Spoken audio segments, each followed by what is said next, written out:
Révélation sur l'amour inconditionnel du Seigneur envers son Église.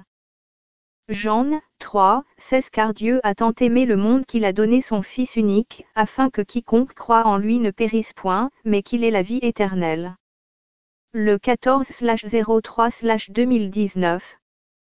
Le Seigneur m'a réveillé cette nuit-là aux environs de 1h du matin, mais je suis resté couché sur mon lit cherchant à me rendormir en vain. Malgré le fait que j'avais encore sommeil, toutes mes tentatives pour redormir se soldèrent en échec. N'en pouvant plus, je me résignai. Il était là et me regardait. Je m'assis alors sur le lit, j'étais souffrante. Il me prit dans ses bras comme un bébé. Frères et sœurs, notre Seigneur nous aime d'un amour sincère, inconditionnel. Cet amour est incompréhensible, Jean 17, 23. Dans nos églises sur terre, des leaders hommes et femmes nous parlent d'un Jésus ou un Dieu qui n'attend que la première occasion que nous péchons pour nous punir. Ils nous parlent et nous enseignent au sujet d'un Dieu méchant toujours prêt à nous frapper, nous punir, un Dieu qui est insensible et inaccessible. Comme si Dieu est un tyran.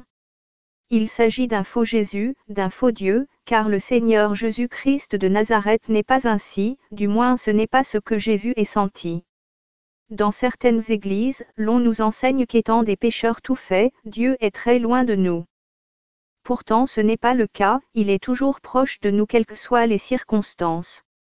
Je ne saurais vous décrire avec exactitude combien il nous aime et combien en ces temps de la fin il est encore plus proche de nous que jamais. Cet amour qui déborde de lui vous fait tout oublier, vous voulez juste y rester plongé à jamais. Même le plus beau jour de votre vie sur terre est très loin d'égaler un tel moment aussi court soit-il. Il me dit, mon Église est devenue lente à mettre en pratique mes instructions. Il demande que je leur parle pour leur dire comment marcher pour me plaire, il s'agite de part et d'autre seulement pour trouver quelqu'un par qui je peux m'adresser, mais une fois que je parle, il ne s'empresse pas d'exécuter.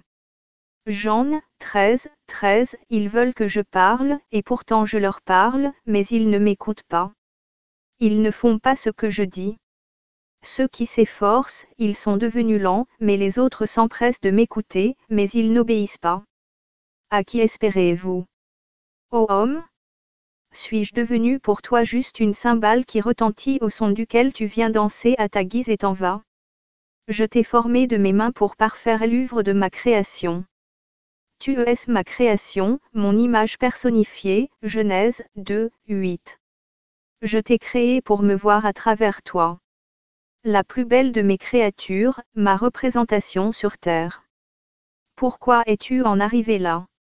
Chaque jour que je laisse passer pour te ramener vers moi, tu me brises le cœur. L'Église que j'ai suscitée du milieu de toi est à bout de force. Alors que je suis avec elle. J'ai jugé bon de te réveiller Église, l'heure est déjà très avancée. Pourquoi t'endors-tu encore? Qui fera ton travail à ta place si tu t'endors à nouveau? Je suis capable de susciter qui je veux, ce que je veux, mais je t'ai suscité toi, alors prends garde. Mon huile coule sur ta tête, garde-la précieusement. Le sel ne peut avoir d'autre saveur que ce qu'il a déjà. J'ai encore beaucoup de choses à vous dire, mais ne vous bornez pas seulement à entendre, pratiquez. Contact, plus 241 04 04 57 93/06 18 26 72. Fait à Libreville, Gabon.